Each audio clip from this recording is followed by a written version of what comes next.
কথাটা তো শোনো ভাই। আমি এখন অফিসে যাচ্ছি, এখন তো থামো। আমি কতদিন বলছি, হ্যাঁ? আরে থাম, তুই আজকে বাসায় আয়, আজকে তুই বাসায় আয়, আজকে তুই বাসায় আয়।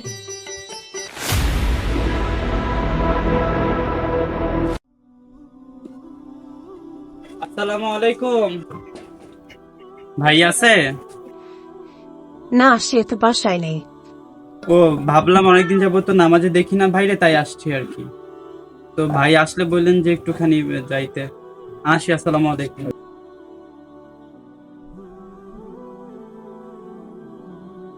চল আমরা ওদিকে যাই। হুজুর, ওদিকে না যাওয়াই ভালো। কেন? না হুজুর, ওদিকে সমস্যা আছে তো। কি সমস্যা? হুজুর ওইদিকে এক বাসা আছে, সবসময় তারা ঝগড়া করতে থাকে, আমাদের না যাওয়াই ভালো। তা আপনাদের প্রতিবেশী হিসেবে উচিত না তাদেরকে যা বোঝানো, যেন তারা এরকম না করে? না হুজুর, তা কি ভেবে, তাদের তো বোঝেন পার্সোনাল বিষয়, বুঝছেন না? আচ্ছা ঠিক আছে। Boomer কি খালি অফিস দেয় খাও না, দুম খালি গুমা খাও না হারা দিন। আমি করছি দুই সাথে গুলো খাও, আমার শাড়ি লাগবে, আমার আজকের ভিতরে শাড়ি নিতে পারছি। আমার শাড়ি লাগবে দেখ। এই ওট, এই কথা ওট, এই শাড়ি 1 বছর ধরে পরি। স্যালারিটা পাই, এই মাসে স্যালারিটা পাইয়ে দিই মনে হয়। আগের মাসেও তো করলি।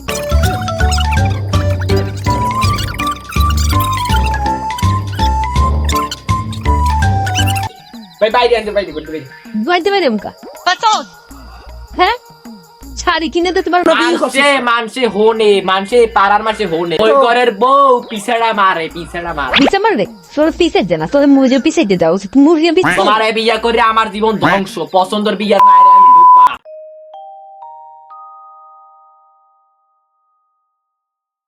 পাপ্পা, পাপ্পা, তুমি ঠিকই বলেছিলে পাপ্পা, ওই মেয়ে আমাকে শান্তিতে বাঁচতে দিচ্ছে না। পাপ্পা, বিয়ে মানে কট, ওকে হচ্ছে বাস। মুনমুন্ডে বিয়ে করা লাগবে, আমার আমি ওরই বিয়ে করবো। আমি বলতেছেন আমার ওরে বিয়ে করা লাগবে, আমি ওকে ভালোবাসি, আমি ওকে পছন্দ করি, বলেন প্লিজ প্লিজ। আমার জানুরা জয় মাইয়া মন ভালো না, তো বিয়ে লাগবে না। আরে আমি বলতেছে না আমার, আরে আমার ওরই লাগবে, আমি মানলে মানে আমি যাই, আমি থাই না, আমি যাই, আমি থাই। তুই গাইলে তুই বড়টা রস খাবি, পরে মজা বুঝবি।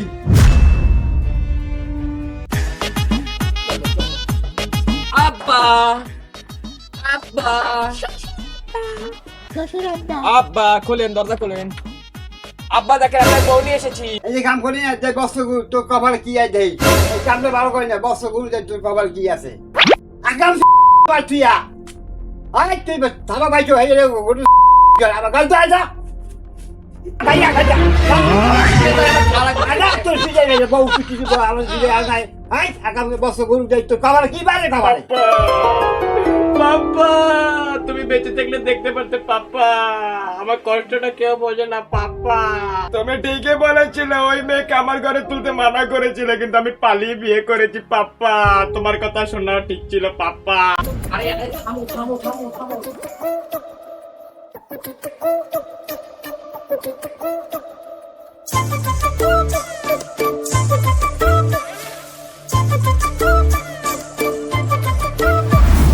খুশি হলেও নাচি, দুঃখী হলেও নাচি,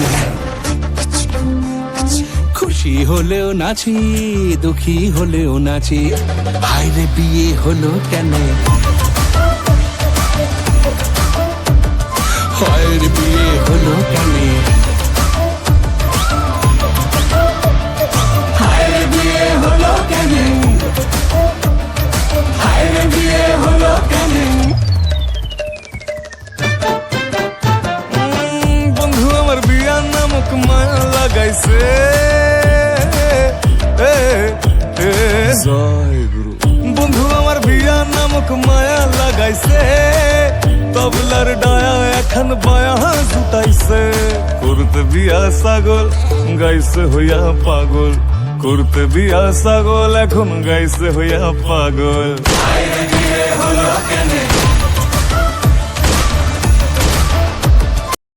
আরে আরে থামো থামো থামো থামো তোরে আমি কয়দিন তোরে শাড়ি কিনে দিতে কহি করে আরে আরে এই মাসে স্যালারি পাইনি চুকি দেখো এই শাড়ির কালার দনলে গেছে 1 বছর ধরে এক শাড়ি পরে মাইছে কোন কেরা এক শাড়ি পরে 1 বছর ধরে আরে বাবা বলছি তো এবার দেবো স্যালারিটা পেয়ে নেই আগে তুমি তুমি তো ডট তোর বাড়ার কি হয়ে গেল না কি করলেন ভাই এটা আপনার এটা করা উচিত হয় না আরে ভাই তো কি করবে একটা মানুষ যদি সারাদিন এরকম ক্যাশ করে তার সাথে কি করে বলেন তারপর ভাই আপনার করা একটু উচিত হয়নি ভাই জোর ঝামেলা তো সবার বাসায় থাকে। তাই বলে এরকম সারা দিনটা ক্যাশ হুজুর আসসালামু আলাইকুম ওয়ালাইকুম কি হয়েছে নিচে? আরে বললেন না ভাই সারাদিন ক্যাশ করে তখন একটা মরা দিয়ে দিছি যেভাবে হোক একটা ভুল হয়ে গেছে হুজুর বুঝছেন, এই বললামই তো আপনাকে যেভাবে হুজুর একটা দুর্ঘটনা হয়ে গেছে এটা কি বলবো। আপনাদেরকে এর আগে বারবার বোঝানো হয়েছিল যে প্রতিবেশী হিসেবে আপনাদের একটা কর্তব্য আছে বাসায় এসে তাদের দুইজনকে বোঝানো যেন তারা এরকম না করে। আরে ভাই এরা একটা দিন আসিয়া বলে না যে আপনারা এইভাবে ঝগড়া করবেন না, এতে কিন্তু সামাজিকতা নষ্ট হয় বা কিছু। আমি এরা মানুষ, এরা কোন দিক দিয়ে মানুষ আমাকে বলে না, কিসের প্রতিবেশী? দেখেন আজকে এত বড় ঘটনা ঘটতো না যদি আপনারা এসে তাদেরকে সাবধান করতেন না। এবং নবীজিও কিন্তু বলে গেছেন যে প্রতিবেশীর উপর প্রতিবেশীর হক আছে, তাই না? তা আপনারা কেমন হক পালন করলেন? আর এদের জন্য আমার বউটা মরে গেল।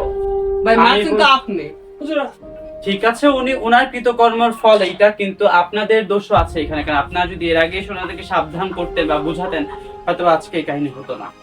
আপনাদের কাছে এর আগে যখন আমি বলেছি এই ব্যাপারটার কথা তখন আপনারা বারবার বলেছেন যে এটা একটা ওনাদের পার্সোনাল ব্যাপার। এটা যদি ওনাদের পার্সোনাল ব্যাপার হতো তাহলে প্রতিদিন এই ব্যাপারটা হতো না। যখন এটা প্রতিদিন হয় তখন এটা পার্সোনাল থাকে না, এটা পাবলিক হয়ে যায়। আর আপনারা, আমি বলবো তার কৃতকর্মের দোষ হয়তো বা এটা, কিন্তু এর ফলে আপনারা কলুষিত হচ্ছেন, আপনাদের সমাজটা খারাপ হচ্ছে। এই এলাকার মানুষ তার দিকে আঙুল তোলার আগে আপনাদের দিকে আঙুল তুলবে যে তারা কেমন প্রতিবেশী যে একটা মানুষকে বাঁচাতে পারলো না। আপনাদের যে বিবেকবান হওয়া প্রয়োজন ছিল। যাই হোক হুজুর যে হয়ে গেছে একটা তো মাটি দেওয়া লাগবে। তা আপা ওনাকে একটুখানি গোসলের ব্যবস্থা করেন। গানে গোসল করাবেন মুদি বাঁচতে আছি।